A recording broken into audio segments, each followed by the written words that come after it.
basically, I'm just exhausted at this point. It's 8:30 at night right now. I've just gotten home from a very long day. Now, generally in New York, 8:30 at night doesn't feel so bad to me, but I think the combination of the heat and the lack of sleep and not really getting to take like a good shower has me like extra tired. Not to mention when you get to Old San Juan, you have to walk, and our store is uphill. So it's kind of like you're trekking up to the store in the middle of the heat wave, and then you spend the entire day. Well, I spent my entire day avoiding going to the bathroom because the bathroom that I share with the other business is disgusting. So basically, I'm just exhausted at this point. I just wanted to make this little journal of my experience being back after being gone for about a month and a half and leaving my business in my manager's hands. It hasn't been a very positive experience, and it's sad because I guess I'm sad because I felt like she would have appreciated the job more and she would have loved it, because I thought that I put her in a position that was tailored for her. I needed an outgoing manager who was willing to attract customers and, you know, do sales, and she had worked in tourism like her entire life. When I fired her, a lot of the staff around us, which is like 2 or 3 people, I say a lot like it's so many people, but it's not, they all started to realize like a lot of things that she wasn't doing, and a lot of things that she was doing. Like, for instance, she was disappearing. Every time there was a session, she would leave for long periods of time, and you know, she really wasn't helping the company. But the worst part about all of this, oh my God, I look like a mess. First of all, let me just talk about arriving to my store.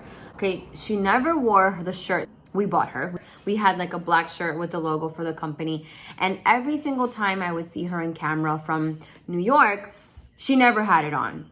And even when I would ask her, like, why don't you ever wear it? She'd be like, she'd just deflect the question and start talking about something else as if I didn't notice. And quite frankly, since I didn't want to make a big deal out of it, I didn't keep bringing it up. I get it. I'm not a big uniform person myself, but it was a black shirt. It was a nice, comfortable black t-shirt. I didn't buy a piece of shit shirt. And so the day that I arrived, she was wearing the shirt because she knew I was coming.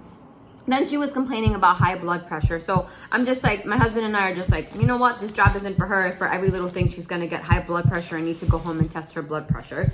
And then I arrive and the store is dirty. It's been a month and a half. It's on the list of her responsibilities to either do herself or get the staff to help her to do, which is keep the store clean. There were paintings, because it's a sip and paint, if I haven't already mentioned that. There were paintings all over the floor, and because of that, mold had accumulated behind all of the paintings. The floor hadn't been swept, it hadn't been mopped. The mop sink has paint all over it. And I know it's a paint shop, so why not? But I just feel like a little bit of maintenance is good. Not to mention, like, I was very specific when I did my training. And I explained like things that shouldn't be covered, things that should be left open. So, you know, we have this giant air conditioner that we installed. I'll show you a video of that. I literally flew to Puerto Rico to install this giant air conditioner. And I specifically mentioned to the manager, like, you cannot cover the return air. It's like a vent. Maybe I'll get a video of it for you, because that will break down the air conditioner. And so upon getting to my store and it being dirty, having been mopped, hasn't been swept, there's mold accumulating. Then I find that there were like a bunch of like grocery bags, like those reusable grocery bags, covering the return air for the air conditioner. The tables weren't set correctly. Again, something that everybody was trained on. You have to put a napkin, 2 brushes, because if they're not full and the city decides, hey, let's just turn off the water and give it all to the cruise ships, then we won't have any water to run the classes. So some of the water containers were empty on the table. There were no paintbrushes. Not every station had napkins. And then there were just like random paintings everywhere.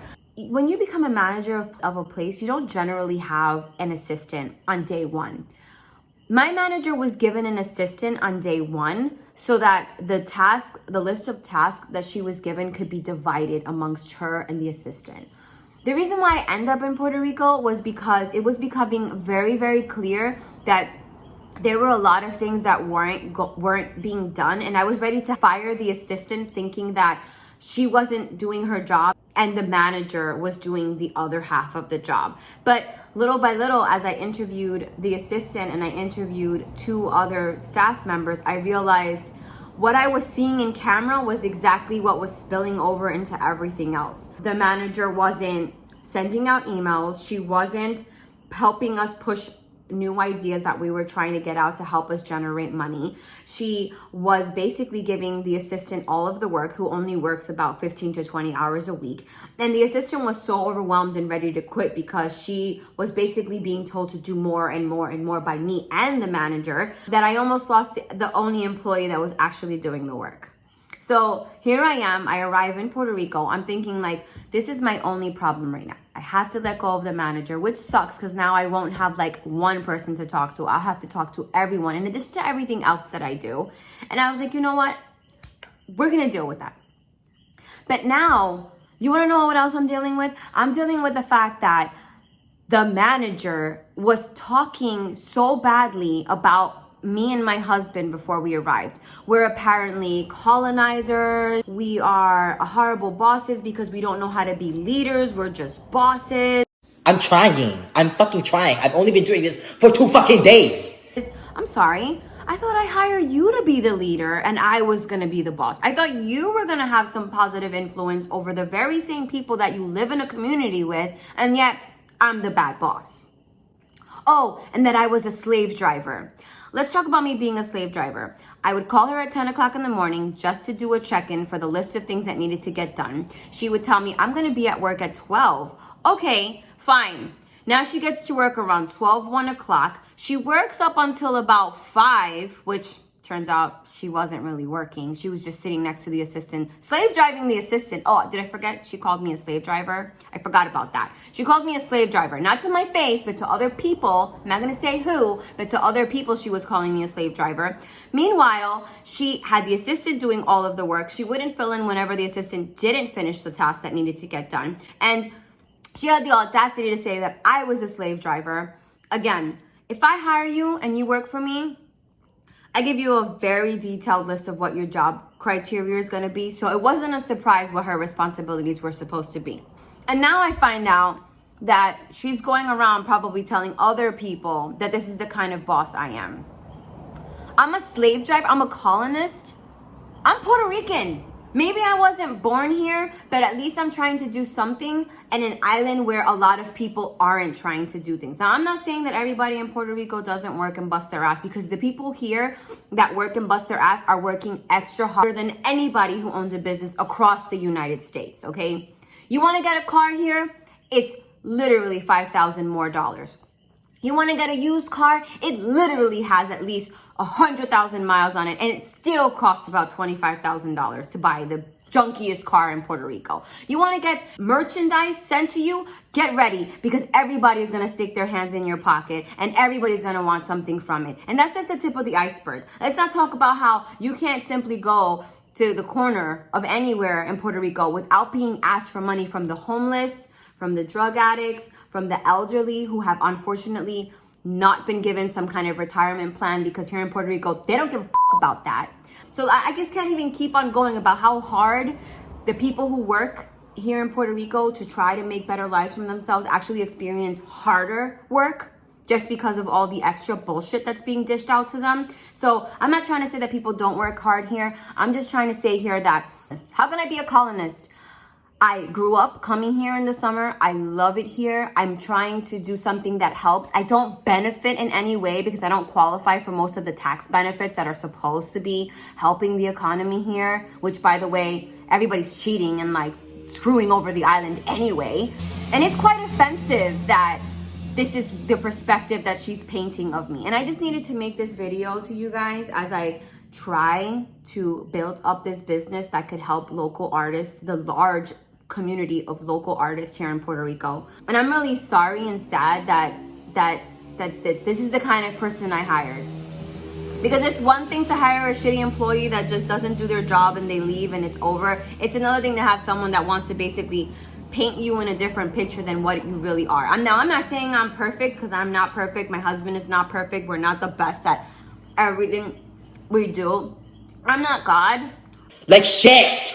But you don't need to lie about me. And you know what?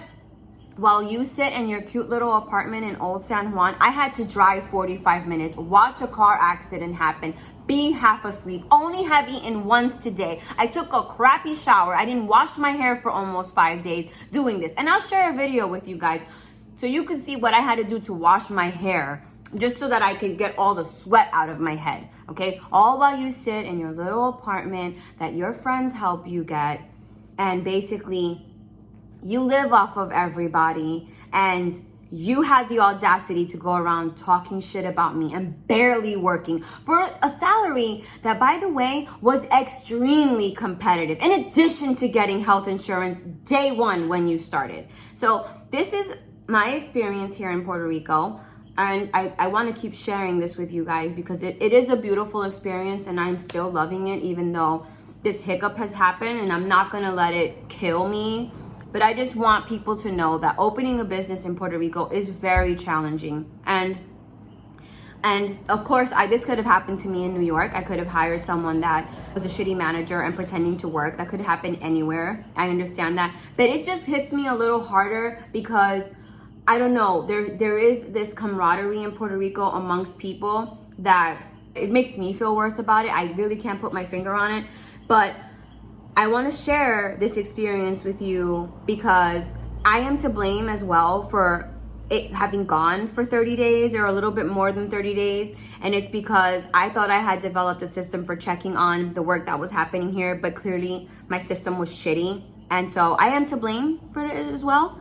But you would think that somebody making $600 a week in Puerto Rico, okay, in Puerto Rico, you don't have to drive to work. You don't have to move your car, which in Old San Juan is very fucking complicated. I'm like, you don't have to worry about eating out because you can go home because you live so close to your job.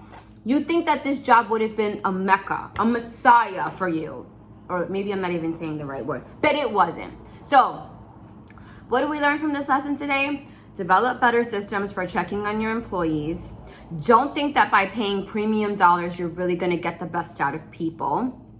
And prepare yourself for people talking shit about you and like making things up about you that aren't true. Because they're gonna do it to defend themselves and deflect from the real reason why they lost their job.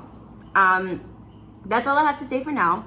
And I probably should have made a different video that I showed you as I developed all of this in Puerto Rico with my husband, but I didn't, and here we are. So, ciao bacalao for now, and stay tuned because I'll be making more videos eventually if I ever have time. Goodbye.